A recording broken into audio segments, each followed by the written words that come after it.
G'day and welcome to the Jade Rat. You are watching the mirror version. Oh my god. I'm going to zoom out a little bit. It's been a while. I will do a quick 30-second studio tour because I purchased a house back in January. I'm going to zoom it out fully. I purchased a house and we've got a new studio room. There's a couple of things like more paintings left up to go on, but this is it. So I'll just do a quick round the room. Easel, the neighbors over there. We've got a bunch of sort of paints, pencils, brushes. This is one of those trolleys, cutting board, some junk on the floor. And then now we're currently working on some oil pastels, which I'll switch over to a little later, as well as some collage stuff, the usual desk setup, zoom it out for you, and the assortment of projects. You've got your large papers, and finally the printer before we get out back to here. In this cupboard, super quickly, more papers, old artwork, sort of work in progress, printing, pattern paper, bulk of the stuff. And then on this side, bulk of the stuff has now kind of moved over to this room. You got your solvents, forbidden goops, do not drink it, it's not good for you, canvas, stuff that I would like to sell in the future, and then more of my sort of drawing mediums and papers. So that's about it.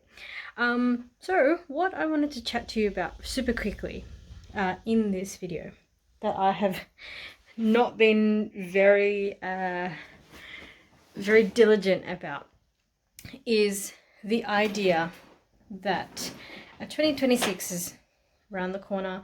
Maybe you're watching this in the new year, and the idea of buying stuff. So I've been working on oil pastels for quite some time. Like, you know, last couple of weeks have been really oil pastel heavy. I'm gonna pause this, put it on a tripod, and come back. Okay, so I don't know if you can see here, but you know, I'm working on some oil pastel work, and this kind of comes to this thing where you start looking up a lot of tutorials, a lot of information about oil pastels. You're like, oh, you know, the cheap and nasties. You've got Pentel. I actually like Pentel. And then, you know, Mungyo. So I have the student grade Mungyo. And then you get the Mungyo Gallery. And then you get the Sakura Craypas. And then, like, you ask your brother for Christmas to get you the Sennelier. You know, and this kind of comes to the thing of, like, how much do we kind of need to use? You know, and how can you justify buying more stuff than you actually are going to use? You know, like, so that's what we're coming to for 2026.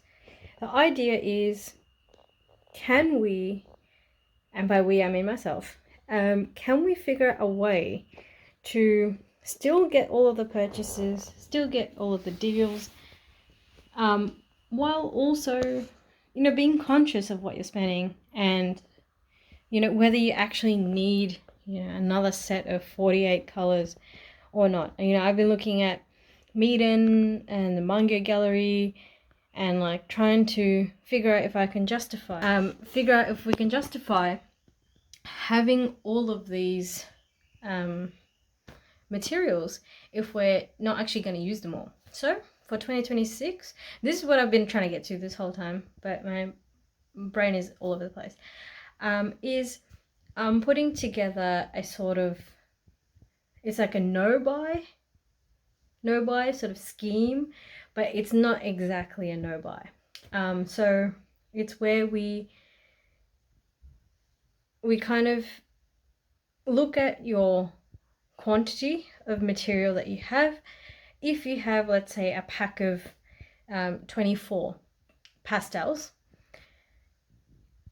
you can no longer, well, this is my idea is you can no longer purchase any more of that material, in this case pastels, unless you have consumed at least 50% of the material on hand. So can you, okay, you've got a pack here. Once you've used up more than half of this, then you can start looking. Hello, okay, editing Jaya here, because I played back the footage and I realized that like some of this is not super cohesive, so I'll just outline the rules that I'll be following for 2026.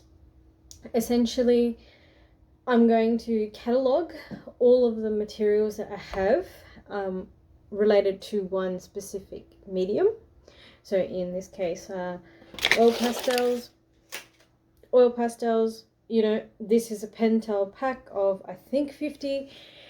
So that'll be like 50 plus, you know, this set, which would be like another 24, plus this set, which would be another 40, etc., etc. Collate all of the materials. So in the case of oil pastels, I'll do how many sticks do I actually have, and then I will sort of, you assess the reduction of the sticks. If we are worried about it, you know, if you want to take it super scientific, you could go by like weight. You'd be like, you know, I've reduced my mass of my art supplies by this much. In the case of, do I limit by brand? No, they all go in the same pile. So Sennelier, Mangio, Pentel, Faber-Castell, somewhere over there, all of these all get pulled into the same thing. I have X number of sticks. I'm going to divide those sticks by 2 and then, you know, reassess whether I've hit that threshold before I can purchase something in addition to the existing supply. The next thing is, in the case of, you can see back here, I've got all these papers. So what if I run out of paper? What if I consume all of the paper that's specific to the medium at hand? In this case will be like a pastel paper. For me, if you have one brand of pastel paper that you really like and you have one brand that you don't like, and you've used up all of the good ones and you're still under that threshold, you I would continue to use the materials that I don't like in an attempt to burn this down. The reason for this is I particularly like a challenge. I think the struggle against your materials is also an interesting learning experience. So the materialistic no-buy that I'm coining, wow, makes me sound fancy. I'm not.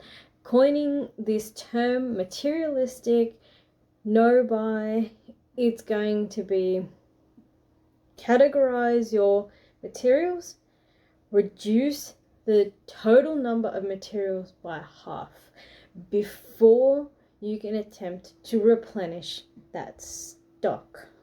Okay, this also applies to acrylic paint, pattern paper. So if you do paper crafting and you have 6x6 or 12x12 paper pads, you need to reduce the amount of sheets you have by half or more. If you can do more, that's also good. And yeah, so I will go back to the video where I talk about the reasons why this is good, but that's sort of the parameters that I'm going for. That's the kind of mentality I think I'm going to go into 2026 with, to see if we can sort of limit the way that we are spending and also consuming art supplies, kind of giving yourself a materialistic no-buy challenge where we can limit the amount of stuff we're making or consuming, buying, and maximizing our output, because it's like as an incentive. You know, people say gamify your life, etc., etc. What if we apply that principle to our supplies too? So in my case, that's what I'm going to be going for in 2026. Already, I think, making good progress, but I have also unfortunately caved in the recent sort of Christmas, actually less so Christmas, more so Black Friday. The sales kind of were too good to pass up. So really looking for a way that we can optimize the materials that we've already purchased, use them all up, burn through your stash before you can, and also it will make you feel better because you've got less things, you feel very productive because you have a tangible record, right? You have used up 50%. Like, I'm expecting this pack to be like, you know, stubs halfway, right? And they don't have to be like all of the materials don't have to be exactly half. It could be half of the packet, you know, as a whole.